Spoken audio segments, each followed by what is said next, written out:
ഞാൻ ആദ്യം പറഞ്ഞ പോലെ പെട്ടെന്ന് ഒറ്റ വാക്കിൽ ചോദിക്കുകയാണ്, മനസ്സുകൊണ്ട് നമ്മൾ മനസ്സ് വെച്ചാൽ അത്ഭുതങ്ങൾ ഉണ്ടാക്കാൻ പറ്റുമോ എന്ന് ചോദിച്ചു കഴിഞ്ഞാൽ ഡോക്ടർ എന്ത് പറയും? തീർച്ചയായിട്ടും ഉണ്ടാക്കാൻ പറ്റും. കാരണം ഞാനിപ്പോ സ്റ്റുഡൻസിന് പറഞ്ഞു കൊടുക്കുന്നത് എനിക്ക് റിസൾട്ട് കിട്ടിയ കാര്യങ്ങളാണ്. ഇപ്പൊ എനിക്ക് പറ്റുമെങ്കിൽ ഹ്യൂമൻ ബീങ് ആയി ജനിച്ച എല്ലാവർക്കും തന്നെ മനസ്സ് ഉപയോഗിച്ച് ഏത് രീതിയിലും അവരുടെ ലൈഫ് ട്രാൻസ്ഫോം ചെയ്യാൻ ഉറപ്പായിട്ടും സാധിക്കും. പക്ഷെ ഞാനിപ്പോ ഒരുപാട് പേരുടെ ഇങ്ങനെ മനസ്സുകൊണ്ട് അത്ഭുതങ്ങൾ ഉണ്ടാക്കാന്ന് പറയുന്ന ഒത്തിരി പേരുടെ ക്ലാസ്സുകൾ കേൾക്കുമ്പോഴും എനിക്ക് അപ്പോഴും ഒരു സംശയം വരും, എന്നാലും ഇവര് കുറച്ച് തള്ളലായിരിക്കോ, ഇതൊക്കെ സത്യമായിരിക്കോ എന്നുള്ള ഒരു സംശയം എപ്പോഴും വരാറുണ്ട്.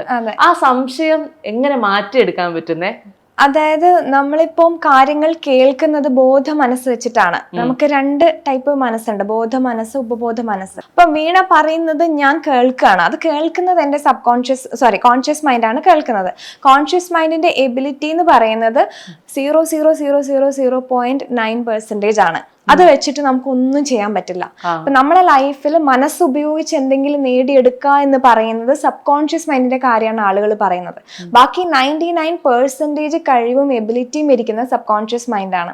Sub conscious mind emotional mind ആയതുകൊണ്ട് തന്നെ അപ്പൊ ഇമോഷൻസിനെ പഠിച്ച് ഇമോഷൻസിനെ നമ്മൾ മാസ്റ്റർ ചെയ്ത് കഴിഞ്ഞാൽ മാത്രമാണ് നമുക്ക് മനസ്സിന്റെ കപ്പാസിറ്റി എല്ലാ ഏരിയയിലും ഉപയോഗിക്കാൻ പറ്റും.